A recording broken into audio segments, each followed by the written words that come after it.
Good evening, ladies and gentlemen. Thank you so much for joining us for tonight's edition of HR Mentorship Learning Series. My name is Oluyemi Adeosun. Tonight, we'll be looking at the topic Employer Branding in Nigeria, how to attract top talent. And our facilitator is not a first-timer. She's now becoming a regular, and hopefully you'll see more of us often as our time can permit. Our name is Inlaife Thompson, and I will read her profile very quickly. Inlaife Thompson is an experienced HR manager, speaker, personal branding strategist, and passionate about helping professionals show up with clarity, authenticity, and purpose in the workplace.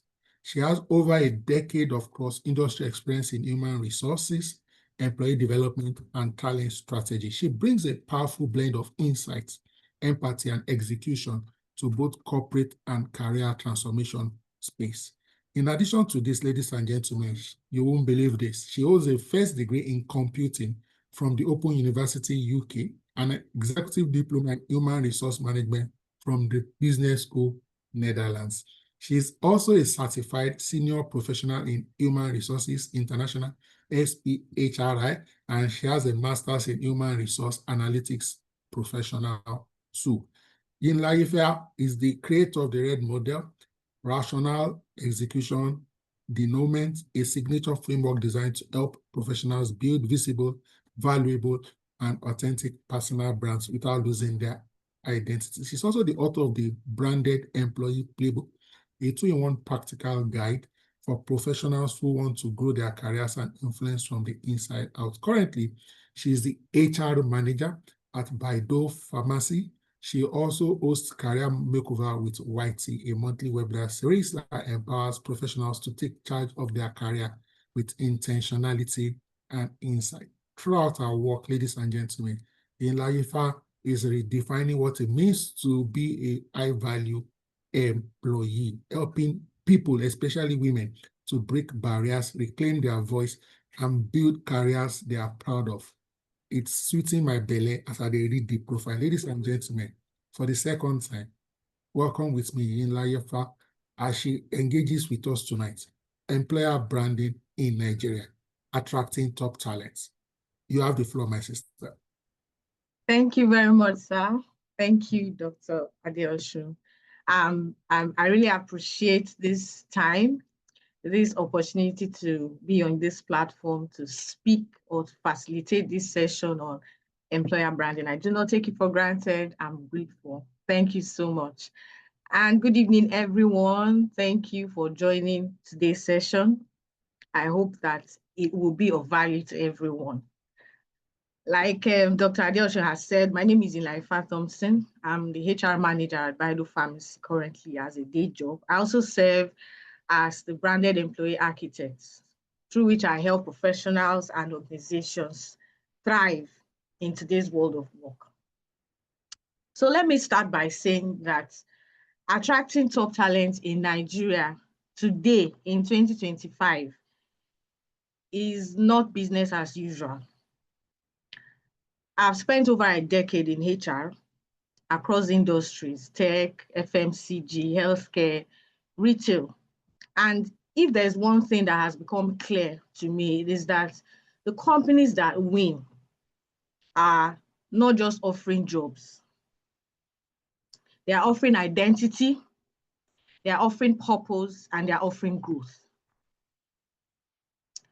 That is the power of an employer brand. And that is why we are gathered here today or tonight. Because in a competitive and digitally connected workplace that we have found ourselves now that is values driven, people don't just trust or they don't just want to work. They don't just want to work for the sake of working. People want to belong. They want to have a sense of belonging. And if your brand as an employer is not giving them that, then it will be difficult to attract or even retain employees in today's world of work. Your brand has to tell them why. Your brand has to tell them why they should work with you. So today we are going to just break it down. We will unpack what employer branding really means And also we will look at what candidates are looking for now. We will also look at the mistakes that many Nigerian employers are making. And most importantly, how we can begin as a business or as an employer to shift from reactive recruitment where there's a vacancy before we are running helter-skelter. We need to shift from that to intentional attraction, So the conversation matters to me a lot. I'm so much interested in this, not just as a HR professional, but as someone who believes that human-centered workplaces where people feel seen and heard and valued from day one are vital in strategically positioning yourself as a brand of choice in the workplace. Thank you. So let's get into it. Let's get into it. So what is employer branding? What really is employer branding? What can we say is employer branding?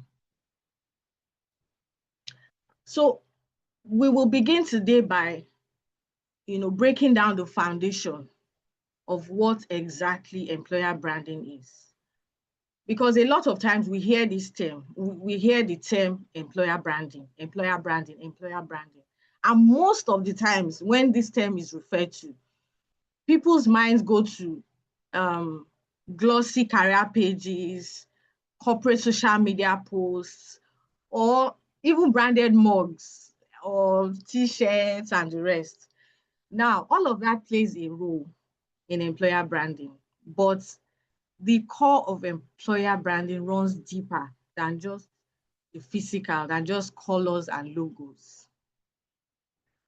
Your employer brand is actually your reputation, specifically your reputation as a place of work. Your employer brand is what employees say about you in group chats. Your employer brand is how candidates feel after going through an interview process with you. Your employer brand is also what former employees tell others, what they say about you after they have left the organization. So I like to say that your employer brand is not what you say it is, because many of the times we've created speeches, we have powerful profiles and all, but that is not what your employer branding is. It is not what you say. It's not that we are a dynamic organization, we are result oriented, all that, and that. Many people have, mastered the art of articulating what their brand is, but that is not what an employer brand is. Your employer brand is what people experience when they come in contact with you. Is it interviewing you or working with you? That is what your employer brand is. So what makes up that experience? It is the way leadership communicates. Many of us we are 9 to 5ers and we work in organizations. So the way leadership communicates, this inspires or it fuels the employer brand. It culminates and creates that experience and now brands your organization. The way leadership communicates. Also, how people are treated at different moments, not just when things are going well.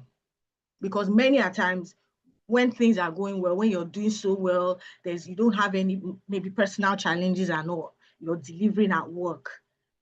Most employers will treat you right. But sometimes as humans, we go through challenges in life that may affect our work. What happens in those moments? Most especially if you have been performing and you have been delivering on your role. That particular moment, that way an employer feels or is treated in that moment forms your employer brand. So whether career development is real or just a buzzword, sorry. Now, sometimes when we go for interviews or we're trying to poach as employers, trying to poach talent, We look at people and we tell them this is a growth-driven organization, trying to present an EVP that doesn't really exist. What do people that have left your organization say about career development? When someone starts at day one and are leaving at the last day, have they grown because they've worked with you? That forms your employer brand. Another thing is how inclusive you are, your policies. How inclusive are you? How respectful? And how the humans, I can't even overemphasize this, how the humans, the talent, the people who work for you, how do they feel? How does your culture feel to them? Not what you say it is, but how do they feel working with you? So in a nutshell, it's not about packaging. It is about what is inside the box. It's not about delivering a gold box, a gold-plated box, but what is inside. And this is where many organizations get it wrong. Because many people, organizations and employers, they invest so much in looking good, looking attractive to the outside world, but neglect people inside. They neglect the internal employee experience. But guess what? Your people are actually your loudest megaphones. They are your greatest brand ambassadors, for better or for worse. So when we talk about employer branding, we cannot exclude employees. We cannot exclude those who really work for you. We're talking about how their lived experience, what is their reality working with you, their daily honest experience about working with you. That is your employer brand. And if that internal experience doesn't align with the external image that you are projecting to the outside world, then there's a disconnect. And you can't hide it. You can't hide it because talented people can smell that miles and miles away. Most people, when they get an interview invite, they research, they ask, and it's not just what the company is saying or what people are saying. They look for former employees, and ask. So as an employer, you need to ask yourself, if I wasn't part of my company and I only had one employee and one employee review or candidate feedback or word of mouth to go by, what kind of story would I believe? Sincerely and truthfully ask yourself that question. The answer of that question is your true employer brand. And in 2025, with talent being more discerning, with AI and the rest, the Gen Zs most especially, talent is more vocal, they are more expressive, they are more mobile, they have more access to global opportunities. Your brand is what will set you apart. Your brand, your employer brand matters now much more than ever, than it has ever mattered. So it is time, if you have not, as an employee, taken serious look at your employer brand, now is the time to do so. So why does employer branding really matter, especially in Nigeria? I've touched on some of the points here. If we look at the world of work today and what is going on and how everything is happening, we see that there is rise in remote opportunities. Nigerians have a higher access than before now to remote or global opportunities. So you can't afford to make your employer brand just a buzzword or just something. It is actually a business critical strategy, especially in Nigeria now that we are catching up fast because the world of work has changed and Nigeria is not exempt from these developments. We know that right now remote work is no longer a privilege, it is a reality. If you're not a remote worker, I'm sure you know more than 2 people that are remote workers.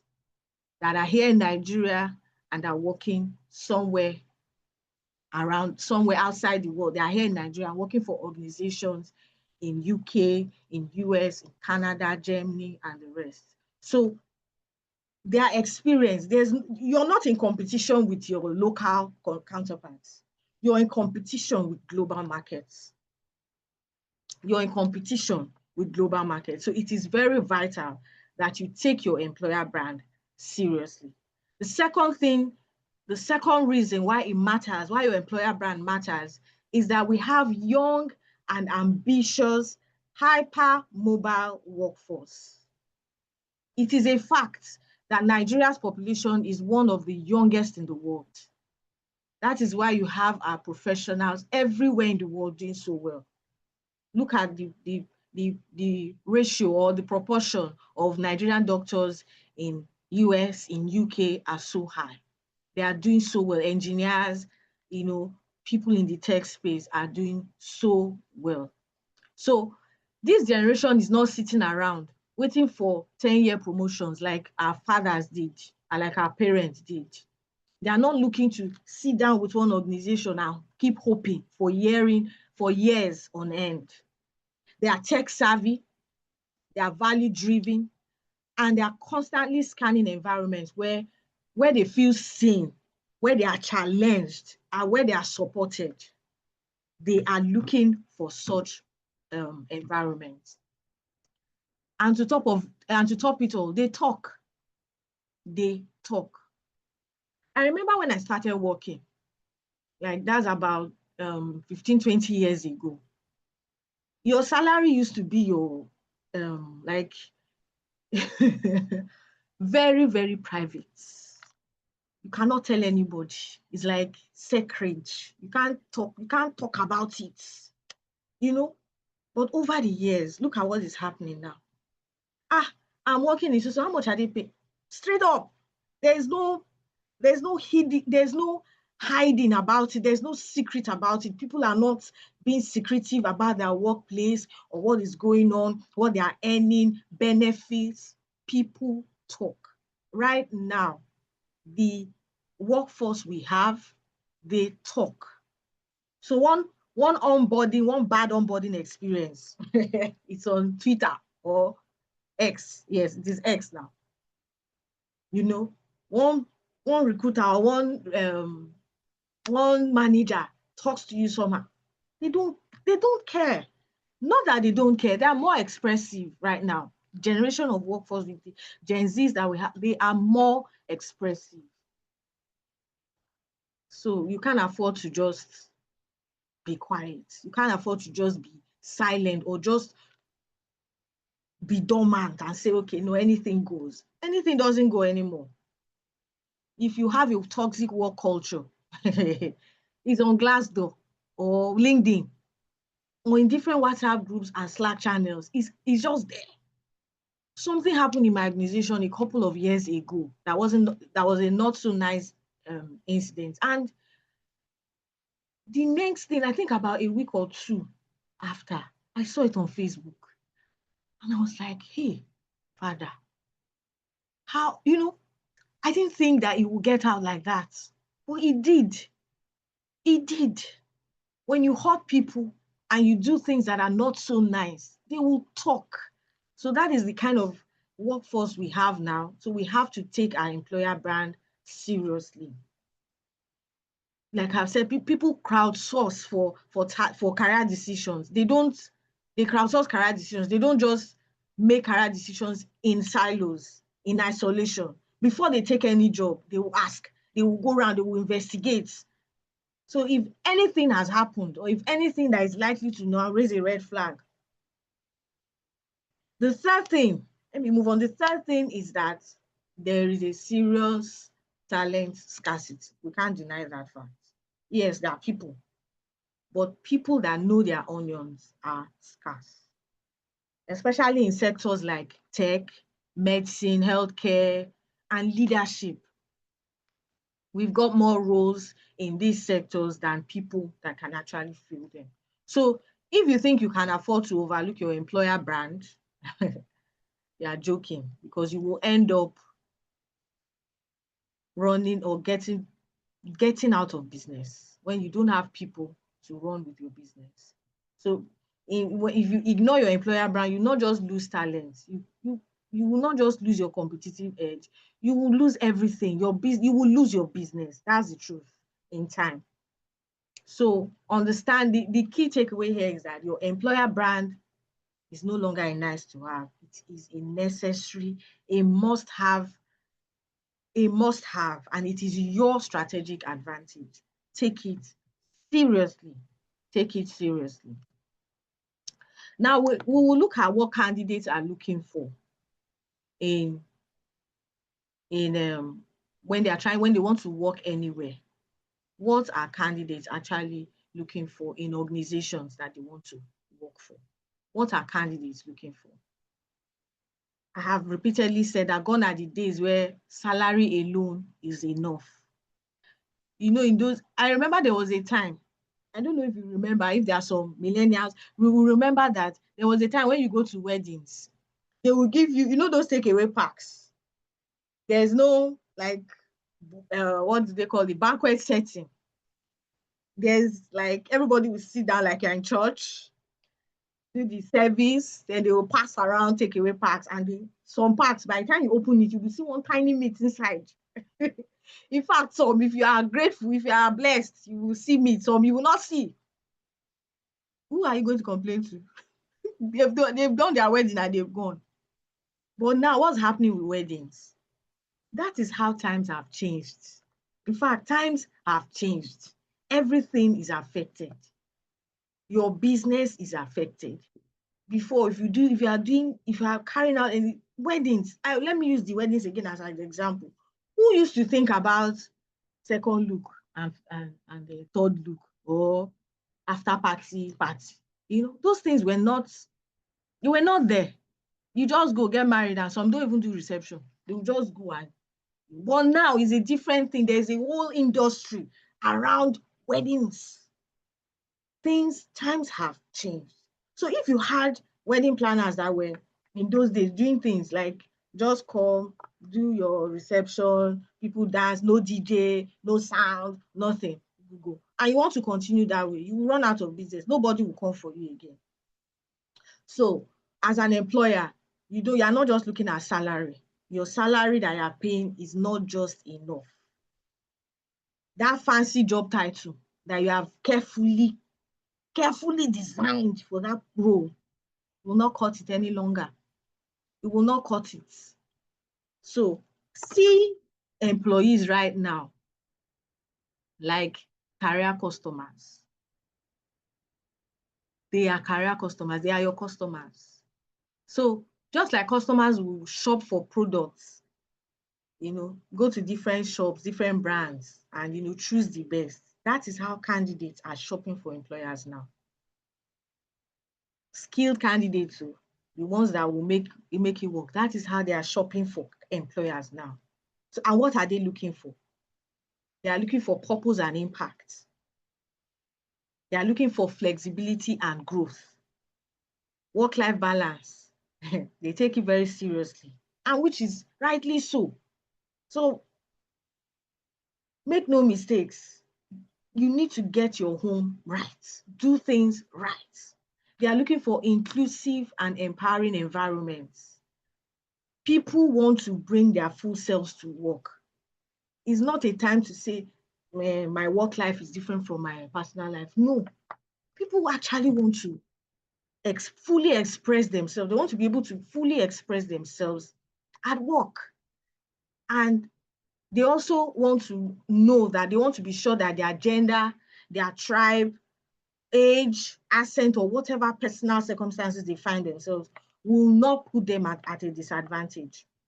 So get your acts right. Many employers are missing it here. They build their brands around performance, but not around belonging. Employees want to have a sense of belonging. And that, believe me, is the new bonus. Because it's not just about, they want to feel a part of something that, okay, I'm part of building this. I'm part of building it. So Another thing that employers are looking for right now is visible leadership and feedback culture. Gone are the days when you say, do as I say and don't do as I do, or do it because I said so. Gone are the days. So candidates are asking, can I assess leadership? Gone are the days of tall structures. You have to get this, you have to get to this, to get to this, to get to this before you can get something approved. Gone are those days. Employers are asking the question, will I be heard? You know, will I be seen? Is leadership accessible? Those are the questions they're asking. Those are the questions, are they accessible? Gone are those days where leaders are locked up in one cozy AC office, one corner office like this, and just staying there and giving instructions. Gone are those days. Professionals want leaders that are approachable, that are transparent, and that foster a culture of regular and meaningful feedback, not just, feedback is a two-way street. You shouldn't be the only one saying, okay, you should be a leader that is willing and ready to also take feedback and criticism. These are what employers are looking for right now. These are what employers are looking for right now. So we should understand, employers should understand that candidates they don't just want to get in, they don't just want to get a job and pay the bills. They are looking to plug into something that is larger than themselves, something that fits their identity, that grows that feeds also their ambition and fulfills their need for connection is very important. So is your organization feeling that need? Is your organization feeling that need? Every interaction employers or candidates have with your brand, from your website to your interview process, everything, these experiences either confirm or contradict what they hope to find. So ask yourself that if your company were a person, would candidates want a second date? Even though we are married, you would have gone on dates before then. When you go on a first date, it's either good or bad.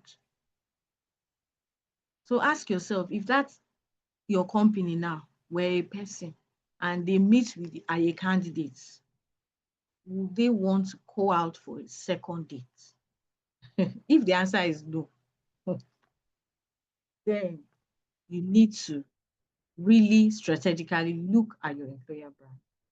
Because in 2025 and beyond, it's not just about making people say yes to your offer from that, because they can say yes to your offer. When they come in 1 month after, they're out of the door because they are like, no, no, no, no, this is not what I want. This is not what I signed up for. And we don't want that. It's not just about attraction. It is also about retention, making them have a sense of belonging, joining your organization. So we're also now going to look at some of the signs that your employer branding is weak. What are some of these signs that your employer branding is weak? The red signs, the red flags to look out for. Because a poor employer brand doesn't always scream, you don't always just look at a brand and say, no, no, no, no, this company is no good. No, sometimes it's not like that. Sometimes it whispers. And those whispers are, okay, you accept an offer, you enter, and you're like, they gave me white. What I'm seeing is black. The employer brand, your bad or negative employer branding is whispering. You may not know until you look at it. So poor employer branding, or signs that your employer branding is weak, they show up when you have talent ghosting your final stage interviews, or even when you send them a competitive offer, they decline. That is a very major sign that your employer branding is weak. If you have ever given, if after they've gone through a rigorous interview process, and then on the final stage, you just don't show. Is a sign that your brand is weak. Or you make your offer and they decline. Even when you think that offer is competitive, they decline. That is a sign that your employer brand is weak. It shows in low quality applications or recycled CVs you've seen three times in 1 month. Some of us do recruitment, and sometimes you throw out applications, and if you used to have like maybe 20 people apply for a role, you suddenly start seeing 2. It happened to me. It happened to our organization at a point. Just when this Japa thing started, many pharmacies started looking inwards and started looking at what they would do, because not all pharmacies wanted to, but the ones that wanted to remain were not willing to stay just anywhere. So majority of our pharmacists, they japad. So we started now looking for pharmacists.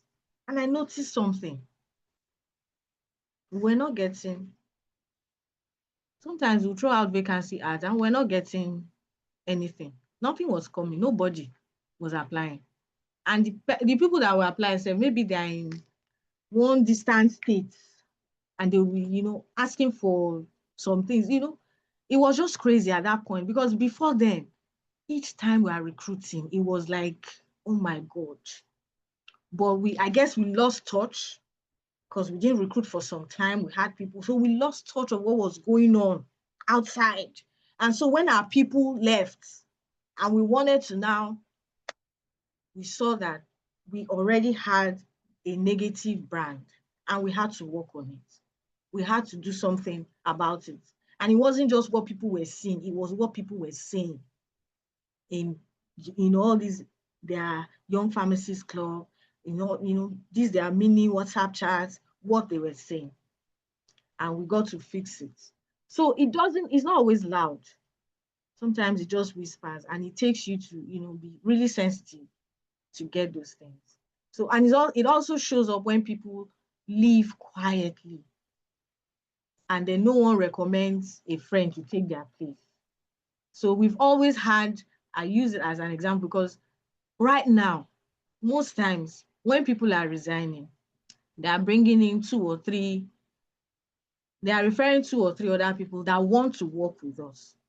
So that is a very good sign. It's a very good sign that we have built a workplace that is, that pharmacists and other professionals are finding attractive.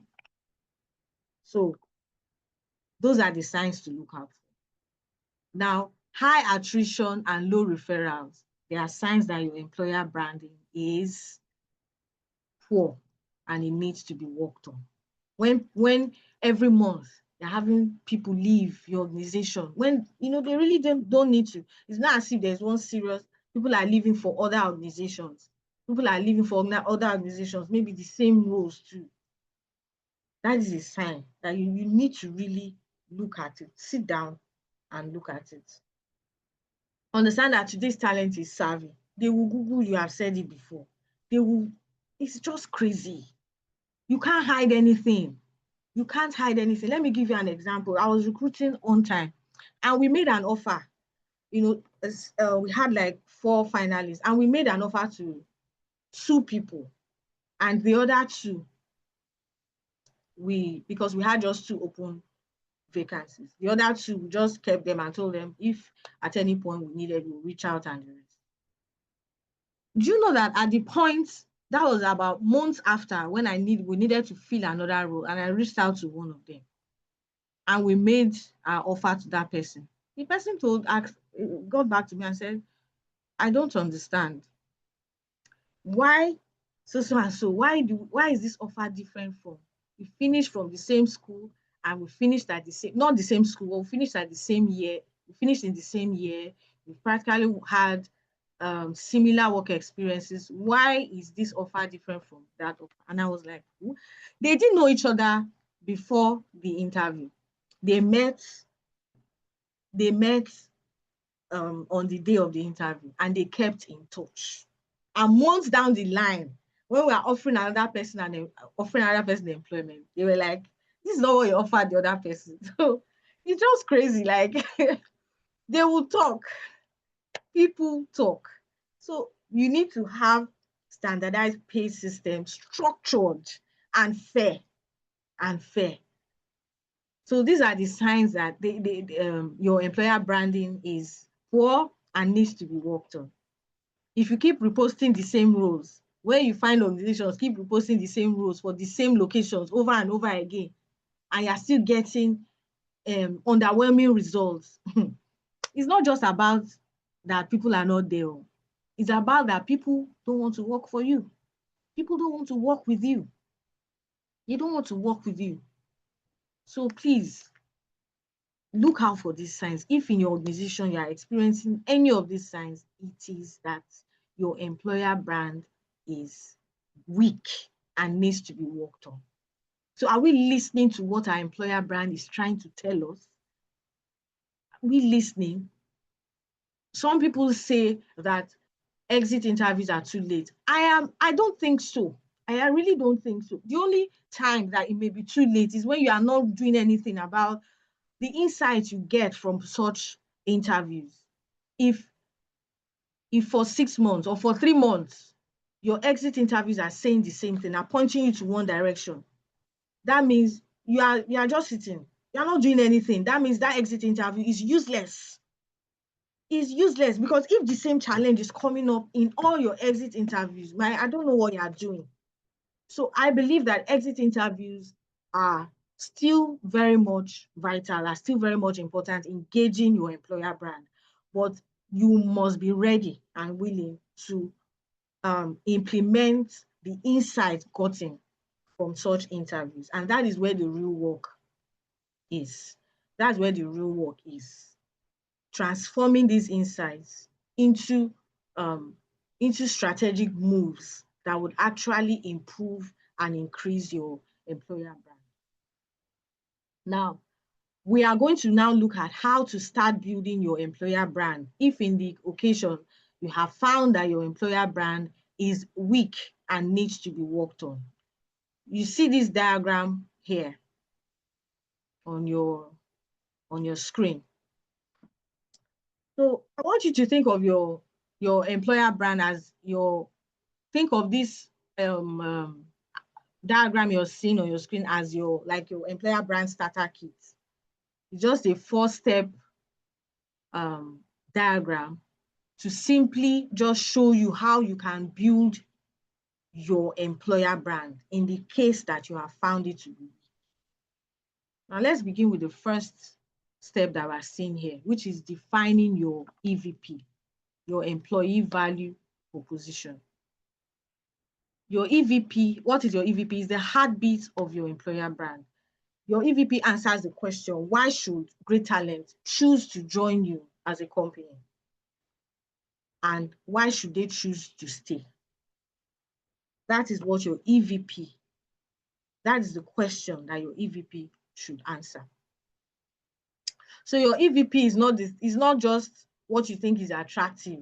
It is what ideal candidates and current employees genuinely value. So you need to ask yourself, what do we offer beyond salary in defining your EVP?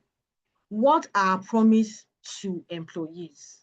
What is the experience of growth, connection, and purpose we currently have in our organization? And if your answer sounds like every other company out there, it has to be unique. If your answer sounds like we offer collaborative work culture, some people say we are a family-oriented organization, or we offer competitive pay, then you haven't really dug deep enough. You need to really dig deep into what is that thing that your brand or that your company gives to their employee apart from salaries or remuneration. So you need to look at that. The second thing here is to audit your current perception. To audit your current perception. What does this entail? Once you have drafted your EVP, that's your employer value proposition, it's now time to look at what the actual employees, look at what they are experiencing, what is their real life experience in your organization. Because what you intend to project, or the kind of culture you intend to project, must be first experienced by the people who work in your organization, the people who are actually carrying out tasks in your organization. You need to be able to align these two. They need to be the same. Because if what you are projecting is different from what people are experiencing, then there's a conflict. There's a conflict. You need to align those two. So the next thing is to, in this stage, you ask for feedback, how to gauge the current employee experience. Do what we call employee surveys. Even something as rude as something as small as a rude email from HR can signal a toxic work culture. Something as little as raising your voice at an employee can signal a toxic work culture. So this audit will help you spot the gaps between your brand, your promised brand, the one that you are trying to project, and your current employer's reality. And it gives you direction also to make real impact, or to make real progress in building your employer brand. The third thing here is to activate internal champions. These are your employees, simple and short. They are your employees. Understand that they are your most credible storytellers. People will most likely believe what your employees say about you. So you can't build a brand based on HR alone. That saying, no, HR is the one carrying employer brand. No, you can't do that. It has to be something that is lived and shared and experienced by everyone in your organization. They have to experience it daily. So look for these champions, people who naturally embody your values. There are some people that are naturally love you as an employer, So look for such people. These people, that are active online even before they join you. These people can share their experience working with you online. Those are the things. They can mentor others, and speak also in forums or places where, where your brand or where your name is mentioned. You have people that are speaking or that are representing you the way they should. And these people, you equip them with tools. These internal champions, equip them with tools, give them visibility, and understand that they are partners. Make them partners in creating your employer brand from inside out, because people looking out will most likely believe them before they believe you. The last thing here is to tell real and resonant stories. People connect with people. People connect with people, not corporate statements or your vision statement or your core values that you have created and you have placed it on your website. No. So instead of saying we care about career development, show a story about an employee that has grown in their career from when they joined you to where they currently are. They joined you as an intern. They, they are now team leaders. Those are the kind of stories that speak to people. Those are the kind of stories that speak to people. Like myself, I joined my organization as a personal assistant without knowing anybody. And I grew from personal assistant to the MD to HR manager. That happened within 6 years. Before 6 years in the organization, that happened. So that is a story of growth that people will see and believe. So you are not just saying it that we empower people, no, show it. Show it by displaying employees that are actually living that experience in your organization. Very, very vital. So empower your staff, empower your current employees. They are going to be your biggest champions in building your employer brand. So now we're also going to look at what are some of the employer branding channels that we have available, that are available to you. You can see this chart before you. Your employer branding is in the middle, surrounded by this. So where does your brand actually live? And where do people encounter it? Where does your brand live? And where do people encounter it? Simply put, the answer is everywhere. Everywhere. Every touch point, every interaction, no matter how small, is a branding opportunity for your organization. Anywhere. If you have an employer or employee somewhere speaking, it is a touch point to amplify your employer brand. That's why you need to empower your employees, because your employer brand is experienced, can be experienced anywhere. It doesn't have to be on your website. It's not until people come to you. Anywhere. So, but for this sake, let's explore a few of the most important channels that you can start using today to improve your employer brand. The first here is the careers page and job ads for organizations with their websites.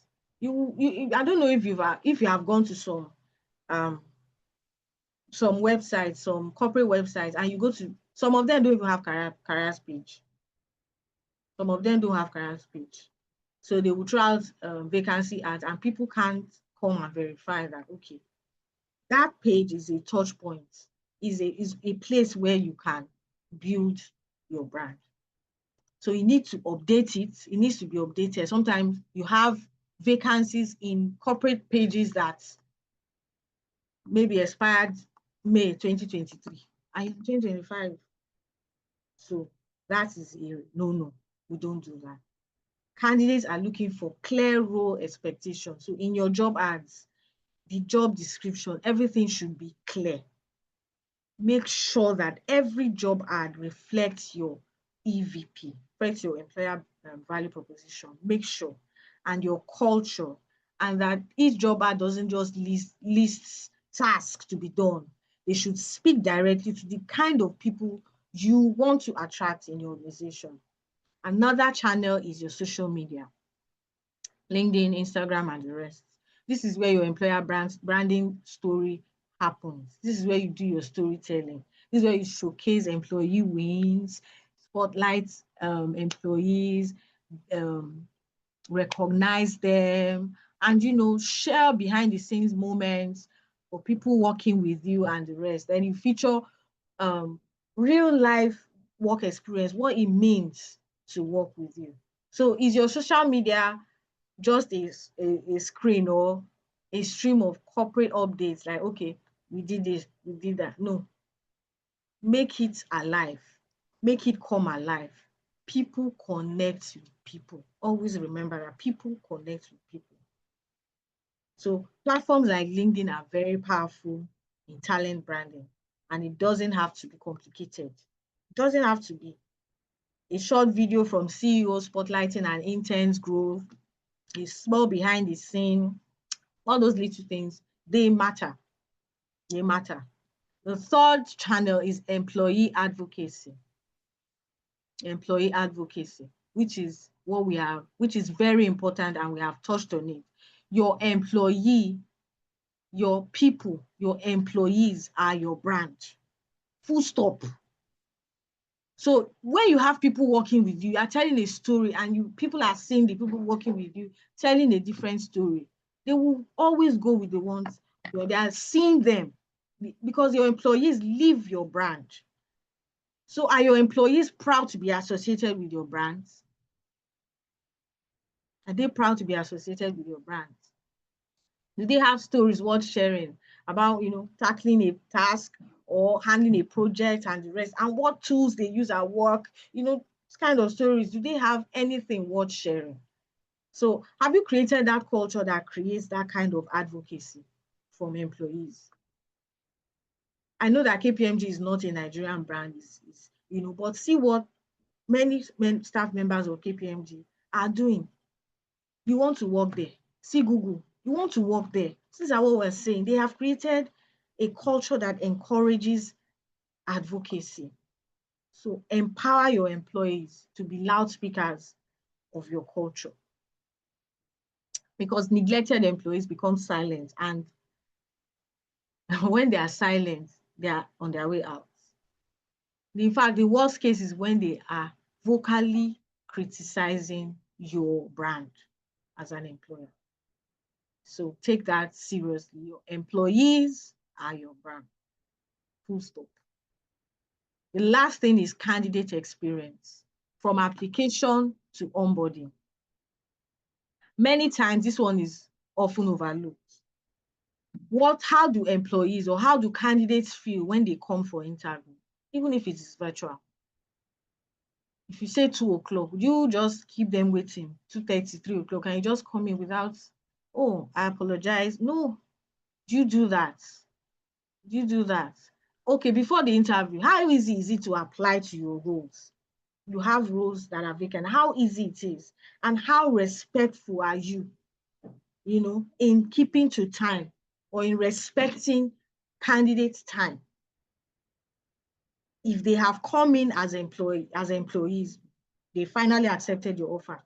What does your onboarding feel like? Do you just throw them into the deep blue sea and say swim? And say swim. So and then even if they don't get the job, sometimes you have people, definitely, some will get the job and some won't. How do they feel walking away after their encounter with you? Do they feel like, oh, that company treated me well, I'll still recommend them? Or when there is an opening in future, I will still apply? Do they feel like that?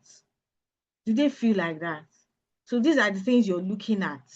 These are the things you need to take cognizance of. And one thing I need to point out is that employer branding is not a department. It is not. It is an ecosystem. It is your whole organization, from the CEO to the cleaner to the gate man. That is your employer brand. From your gate man, the entry point, to the founder or CEO. So you need to start paying attention to these channels, because if you're not telling the story intentionally, someone else will, or silence will tell it for you. Silence will tell it for you. Now, we're also going to look at some of the Nigerian brands that are doing it right. Some of the Nigerian brands that are doing it right. My favorite here is Sterling Bank. I've never worked in Sterling Bank, but I've had people that have worked in Sterling Bank. And we see what they are doing with staff. It shows that they care. They are doing things right. They are doing things right. I'm bringing this because I want to bring it home. It's not just about global brands doing it right. Sometimes we talk about employer brand like it's something abstract or an unattainable concept, but no, brands are actually getting it right here in Nigeria. They're not just filling roles, they are crafting experiences. People that have worked in these brands, some of us know, and some of us have experienced these brands. Now, I'm not claiming or I'm not saying that they are perfect, but I'm saying that they are intentional. They are intentional, and that is what makes the difference. So we'll start with the first one here. That is Flutterwave. Flutterwave is where tech innovation meets culture. Because they are not just known. If you have worked in Flutterwave, you know that they are building a tech culture where innovation is celebrated and where people are seen. Leadership is visible. They've done a good job in humanizing their brand, by sharing stories of their teams, highlighting innovations from within, and creating an identity that resonates with young African tech talent. They've done a good job. Now, they've had their challenges, like I've said, but even in that, they are learning in public, and that transparency builds trust. And the one because I'm most familiar with is Sterling Bank. Their learning and growth process, their learning and growth policies or systems that we are seeing. Sterling Bank has repositioned. It's not what they used to be. They've repositioned themselves, as more than just a traditional financial institution. Yes, yes. I see some of us agreeing. Yeah, they are reskilling, reskilling their workforce. See what they are doing with what's this university? there's, I don't know, this online university. I can't remember the name now, but you will see that they are sponsoring most of their staffs. Next Ford, thank you, Next Ford. See what they are doing there. See what they are doing, sponsoring. And there's this program they rolled out some time ago about women who have taken time off work to take care of children. I want to come back to the workforce. They did something around that. Yes, they did something around that. So this shows that a brand cares. These brands actually care. They are being smart and they are being strategic, and it is working. It is working. I know a couple of people that work in Sterling Bank. It's not just the stories. It's not just the stories. They're actually living their name. They are living their truth and living their stories daily. The next one on my list here is Helium Health. Helium Health is wellness and inclusivity at the core. They are in the health tech space, and they've distinguished themselves by being people first from day one. They are not just talking about wellness, they are embedding it into their policies and culture, from their flexible work arrangement to their celebrating voices in workplace. They build a brand that says that we see you, we value you, we value the whole of you. We value everything about you. Now, these are some of the brands. I don't know. Is there any brand, anybody here that can, spotlight any brand that you think is doing well? Nivea. Okay. Nivea. What is Nivea doing? I really don't know much. What is Nivea doing that makes you say they are being intentional about their brand? What is Nivea doing that makes you say they are being intentional about their brand?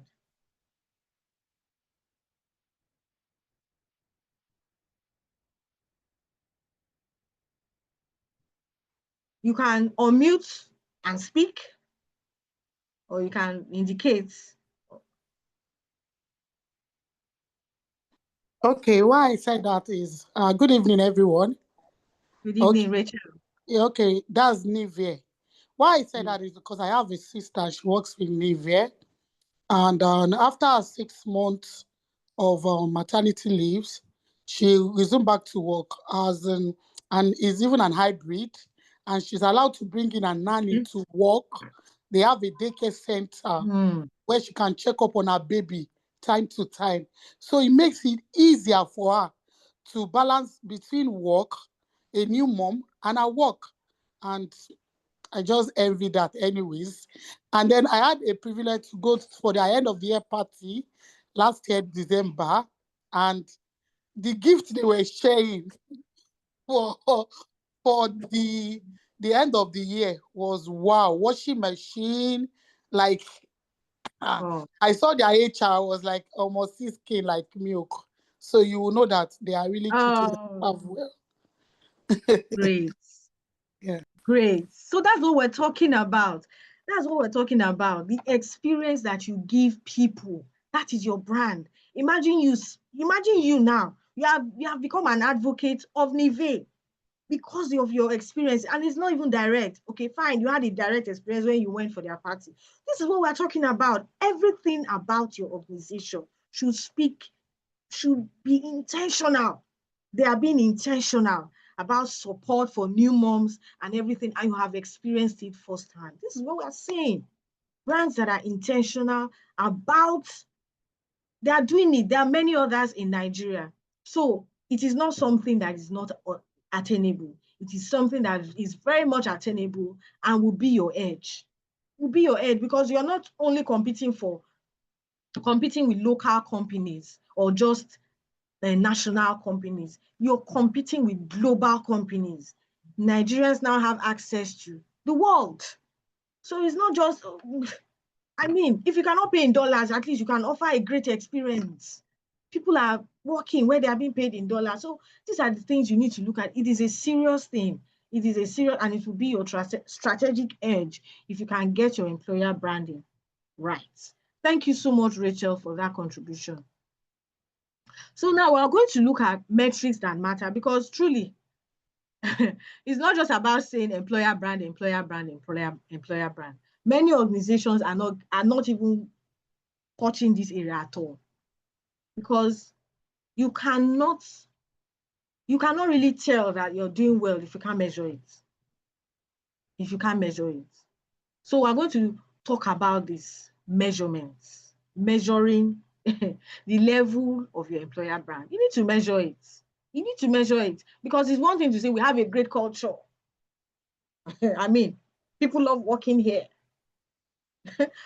But right now in 2025 and beyond, that is actually not enough. You must be able to prove it. You must be able to prove that truly you have a great work culture. You must be able to tell why. You must be able to prove it with your numbers. Because what you don't measure, like I said, you can't improve. If you don't know where you were yesterday, you cannot improve. You cannot make adjustments. So that is where measurement comes in. So now let me take you through 4 powerful metrics that give real insight into the health of your employer brand. The first thing is offer acceptance rate. You need to measure your offer acceptance rate. Now, it's a simple but telling one. This is where you look at all the offers that you make. How many people are actually saying yes? A strong employer brand doesn't just attract applicants, it convinces great talent to commit. Commitment is accepting your offer. So if candidates are dropping off at the offer stage, if you have a high offer acceptance, a low offer acceptance rate, then you need to look out. It means that your employer brand is not doing so well. So watch this number. It tells if your brand is desirable or just good on paper. The second one is your employee net promoter score. Now, this is one of the most powerful internal metrics. Your employee offer acceptance rate, your offer acceptance rate is external because you're looking at people coming in and how people are accepting, the number of people that are accepting the offers that you have presented. But your net promoter score is internal, and this is very powerful. So you see that question where you do employee surveys, that simple question where you ask on a scale of 1 to 10, how likely are you to recommend so and so organization as a place to work? Now, that simple line may look very basic, but it opens up a wealth of knowledge and insights into answering the question, would current employees actually sell your brand? Are they selling your brand to their friends, colleagues, to their network, or are they quietly disengaged? So you want to build a workplace where majority of the people are not just satisfied with working with you, but they are also very much encouraged to refer people and to become advocates of your organization. The next the next thing we should measure, next metric to measure is time to hire. How long does it take to fill up open roles? You need to measure this. If this number is climbing, if it is going so high, despite having openings posted and interviews ongoing, you have people coming in, you're doing interviews, and then this time to hire is still very high, then you need to revisit your brand. You need to revisit your brand. You need to revisit your brand. Strong employer brands, they shorten the hiring cycle because the right candidates are already interested in working with you. They are already interested, they are already informed, and they are already aligned with your organization. Because your brand creates familiarity, and familiarity reduces friction. So this is one metric that you need to look at when you're trying to build your employer brand. And then your retention rate in the first year. I usually calculate, because of high turnover we have in the health space, I usually calculate this within the first 6 months. And it has steadily grown over time. So this one stings because you have actually brought people in, you have done trainings, you have invested in them and everything, and they're leaving before 1 year. I mean, it doesn't make sense. You need to look at it. You need to be able to calculate this. So if employers are leaving within the first 6 to 12 months of joining your organization, it is not a good sign. It is not a good sign. That's not just high attrition. It's a misalignment between expectation and experience, and real experience is a misalignment. So look at how your retention rate within the first year. I even do within the first 6 months. So what this means if it's high is that your brand story that you have told during recruitment and everything does not match the reality of working in your organization, does not match what they encounter while doing their job. So if this gap is wide, if the gap is wide, what happens is they are disappointed. They are disappointed. They no longer trust you as a brand and they become disengaged. So avoid that. Avoid that. Avoid that.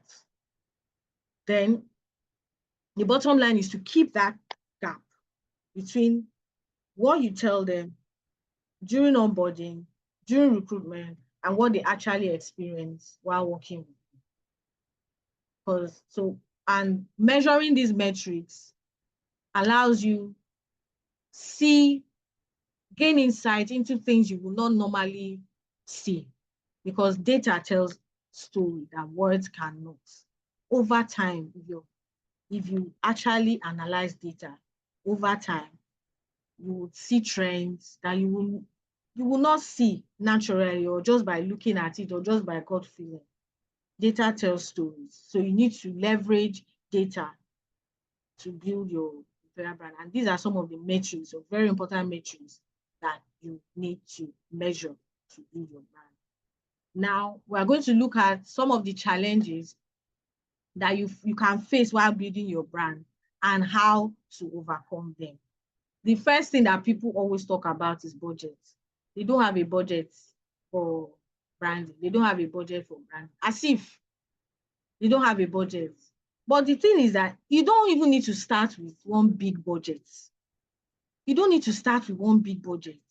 You don't need to start with one big budget, because it's not about that. Sometimes it's just about changing the way you treat your people. Sometimes it's just about changing your internal process. How are people feeling working with you? Do you have a listening ear? Do you take feedback seriously? Are you listening to your people? Are you allowing them? Are you micromanaging or macromanaging them? These are some of the things that require just a change in approach. So at first, many times, it's not about setting one budget aside or making flashy videos to post online about what is happening. No, it doesn't start with money. It doesn't start with money. It starts with the intention, first of all. So instead of outsourcing everything, leverage your internal content. When you want to even do this thing, there are free tools, Canva, all those things. Repurpose everyday team wins for your LinkedIn page. You have a LinkedIn page. You don't have to pay somebody.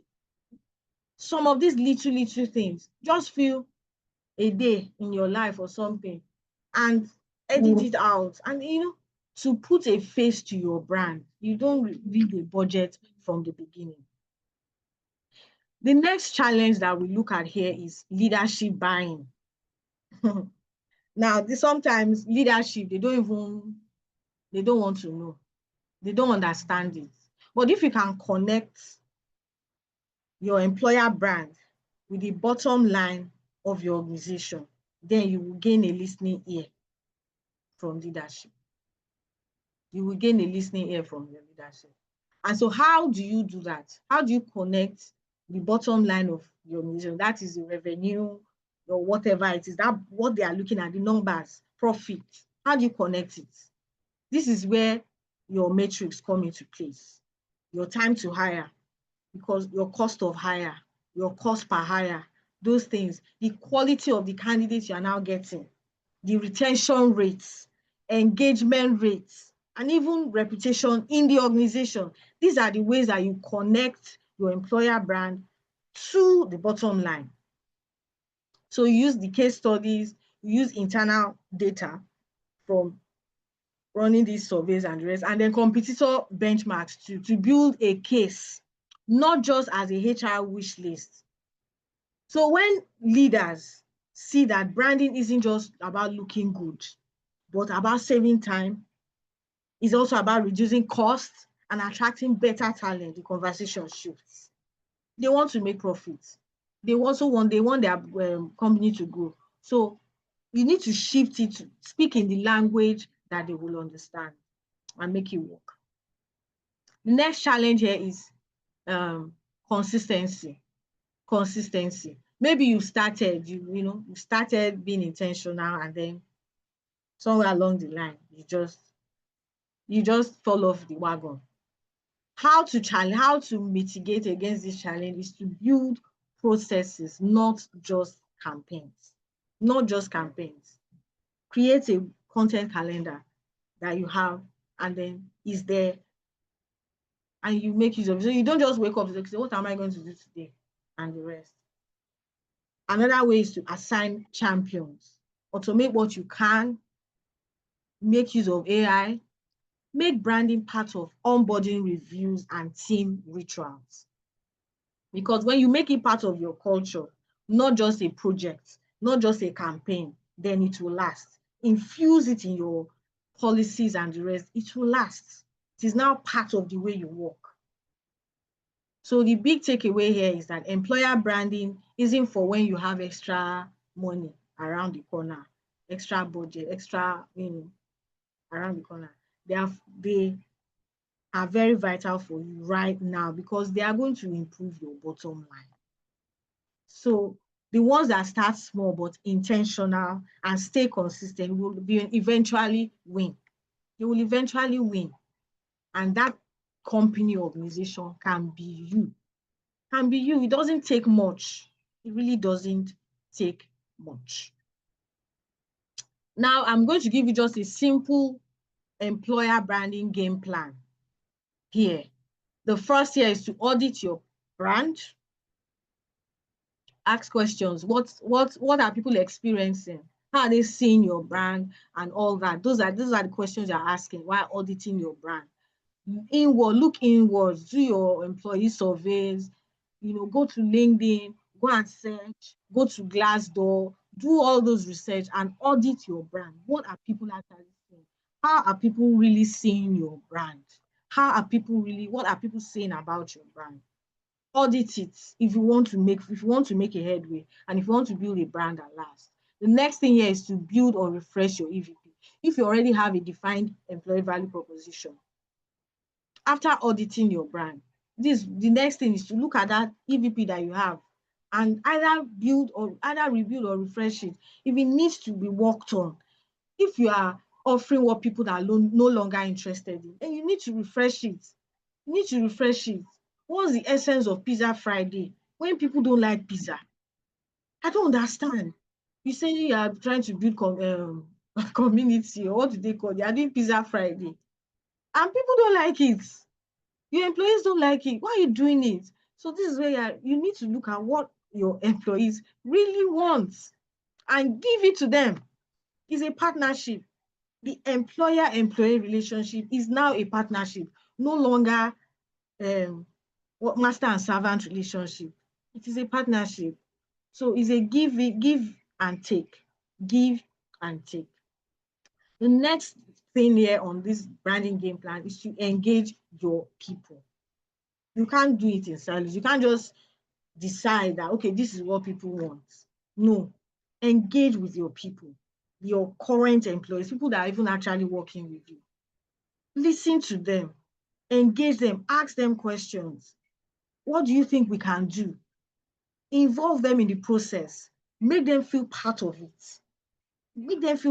This is it. Make them feel part of that process. And you work, because once they give you insight, you work on it and you are building, and you keep iterating, and you're going like that. They already are part of the process. So even if they leave, because people won't stay forever. As an employer, you shouldn't even want people to stay with you forever. So when they leave, they become advocates, they become brand ambassadors. They will refer people. They are bringing 3 great talents to work with you. So that is it. Then the next thing is to go digital and visual. You cannot afford to not be visible. You can't afford to not be visible. No, not now. Speak about what you are doing. Blow your alarm. Because if you have done the right thing inside, if your employee experience is great, blow the alarm. Allow your people speak about it. Then the last thing here on this is to track what matters. I've given you some metrics that you should be tracking. You should be checking. Track it. If you are building, if you have started implementing some things to improve your employer brand, then track it. If before you started being intentional about your employer brand, your time to hire was very, very high, is it reducing? Is it reducing? The time between when a vacancy exists and the time when you fill it, is it reducing? So those are the things. Track what matters. What are your current employees saying? How are they feeling? If people were not willing to refer your organization or reference other their friends to work with you before, are they willing to do that now? Track what matters. Don't just sit down and say, okay, I think we are doing well. I think we are joking. No, track it. Numbers, even when you're not there. The next person that comes, there's a history. We'll see what you did because you've been tracking and documenting. So finally, employer branding, like I have said, one very underlining theme of this whole thing is that it isn't a nice to have, it is a must have. You cannot afford to not be intentional about your employer brand. You cannot afford to not be intentional about your employer brand. It is, in fact, because the talent you want is also looking for you. They are looking for you. They are looking for a great culture. They're looking for a great place to express themselves. They're looking for where they can learn to use new tools, new work tools that people have been talking about, some friends have been talking about. They're looking for it. Is your organization that organization? Is your organization that organization? So don't see it as a marketing accessory or an afterthought for when business is slow. That's when you now say, okay, things are slow now. I think we need to look at our employer brand. No, it is a must-have. It is a must-have. It is a must-have. And this is what I want you to remember, that as an employer, you're not just filling vacancies. You're not just hiring employees. You are inviting people into an experience that either energizes them or depletes them, an experience that either fuels their growth or stifles it. So you need to be intentional. You need to be intentional. These employees that we have now, they have an identity. They have an identity. Working with you, does it affirm them or does it question who they are? So know that that experience starts long before they get an offer working with you. It begins with what they hear, what they see, what they've heard about people that have worked with you before, and the rest. So the question to answer is, what will these talents that you are looking for find when they look at you? What would they find? What would they find? The good news is that you can actually shape that answer by being intentional about your brand and by building a brand that matters, a brand that people can be proud to be a part of, that people would want to grow with. It is your responsibility as an employer of labor to build better, braver, more human-centered brands, that is intentional about their employees, about their growth, about them, about the people that decide to give their time and talent to work with them. And it takes one intentional step at a time. Thank you, thank you, thank you. If you have any questions or comments, you can now is the time to speak up. You can also connect with me on LinkedIn. I always advise you to stay curious always and stay learning. Thank you so much. Thank you so much. Excellent presentation. Ladies and gentlemen, let's show some love. Let's use the appropriate emojis, emoticons to show our depth of appreciation and gratitude Ladies and gentlemen, if you like to add to this contribution, share one or two experience, we have like 9 minutes or less to do that. If you also have questions, all right, or you need her to provide one or two insights around some of these things, or you want to tell us how in your organization you are, projecting your organization as an employer of choice, we also like to hear from you, or one or two things you have done in one of the places you've worked in the past that also can add value to this conversation. We're also checking the chat box. You are also free to very quickly type your questions or your comments or your contributions. In Laife, I can see people appreciating you, showering you with encomiums. I can see applaud with aplomb. Thank you, everyone. Check in if there's any hands to be raised. All right. I see one of my Ogas at the top, and Oga Ama, you have the floor, sir. You can unmute, sir. Okay, checking again. Thank you, Dr. Adeosun. And thank you for your presentation, quite enlightening and insightful. Thank you, sir.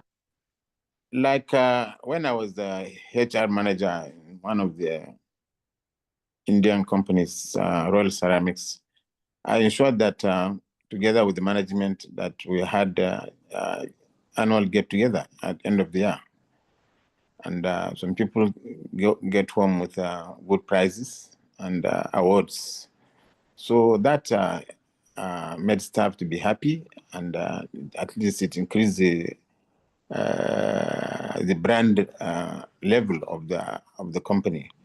That you involve the staff in recreation and something like annual get-together. I think they don't forget it. They always remind me that, oh, December is coming, or end of year.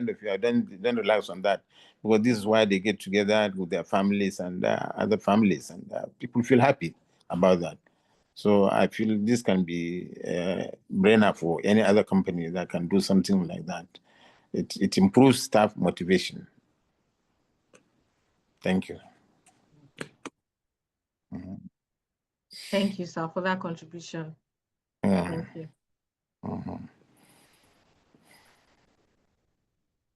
Or did you have a question? Because I think this was a comment. Yeah. So I think, okay, so something like this can be a brand. If you do such a thing for staff that they feel happy about, I think that would be a brand. Or what do you think it should be?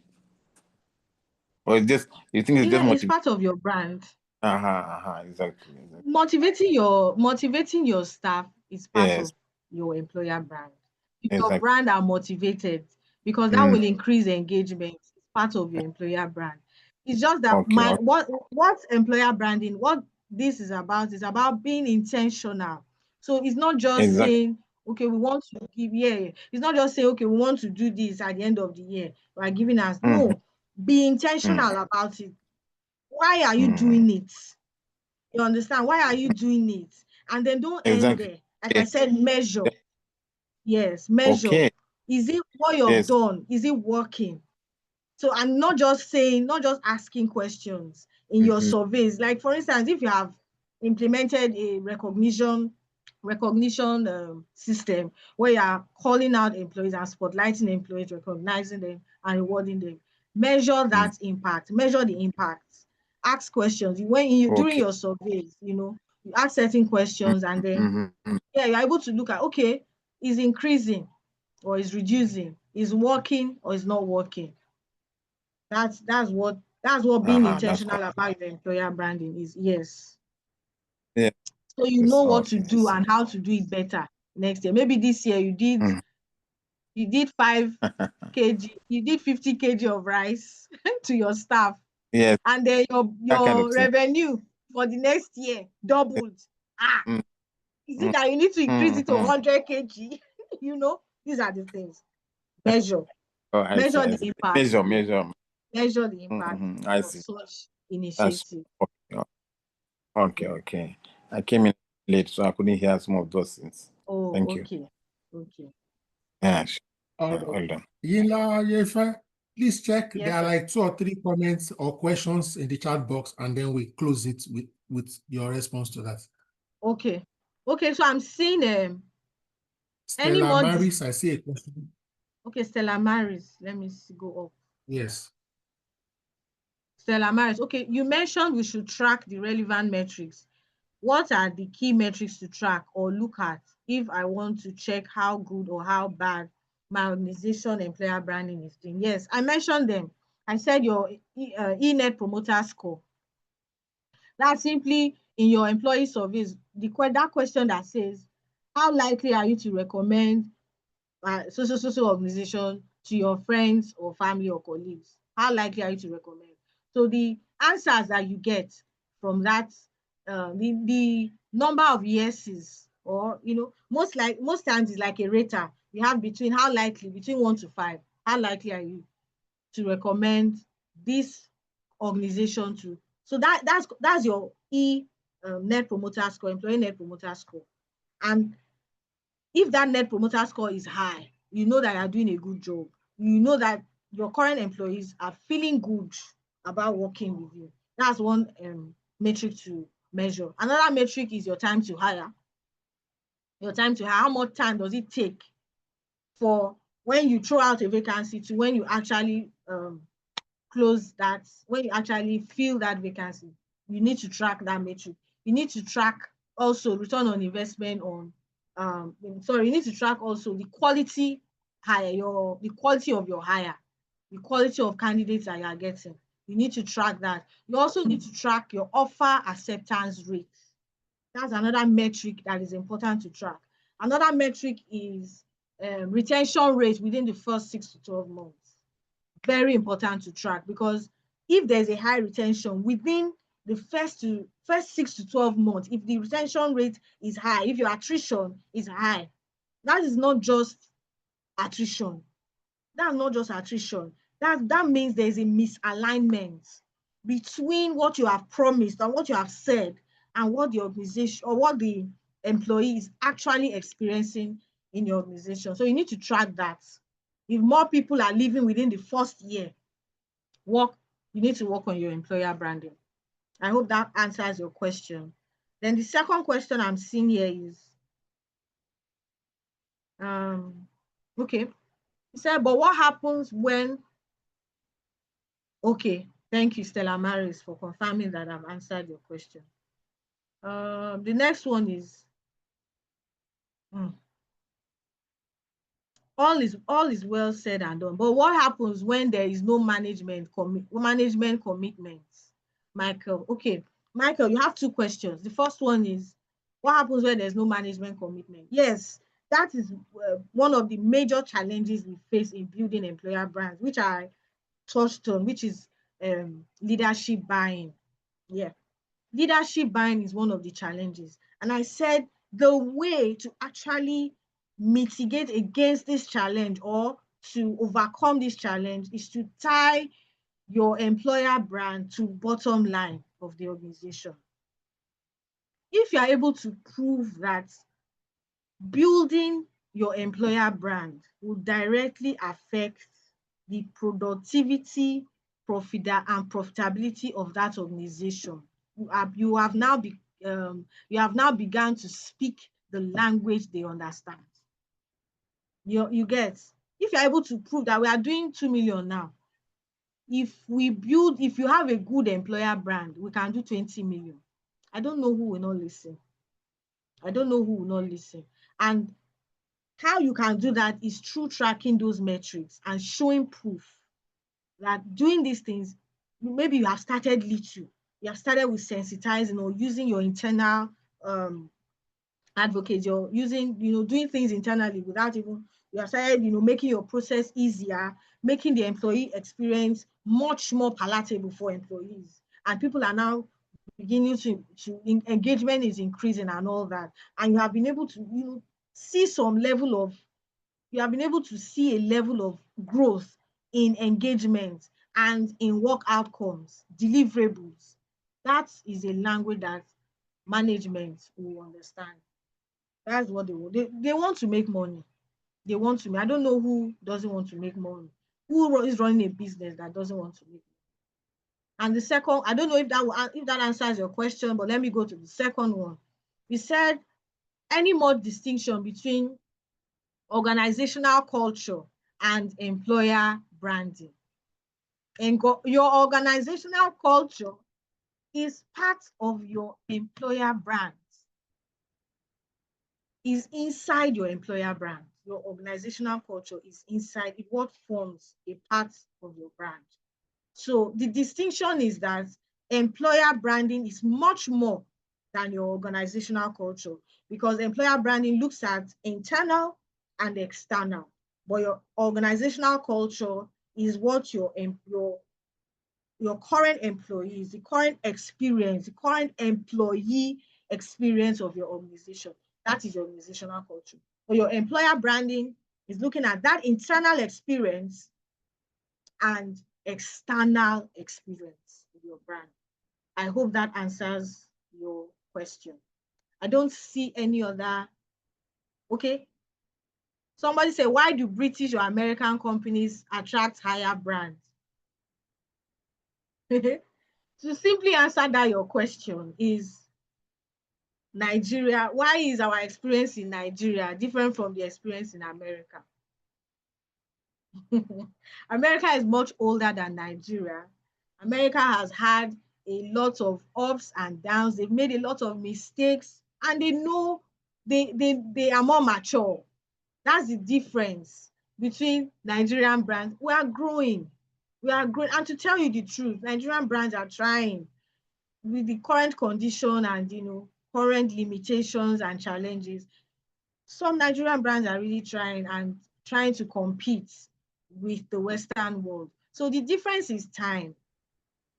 The difference is time and availability of resources. That is why we have British and American companies attracting higher brands. Thank you so much. That's a very beautiful submission. Ladies and gentlemen, let's unmute and let's appreciate our facilitator for tonight. She has given us 92 brilliant, beautiful minutes. Feel free to watch the recordings again. Thank you so much, ma'am. Thank you everyone. Thank you so much, India. Thank you. Thank you. Thank you. Thank you.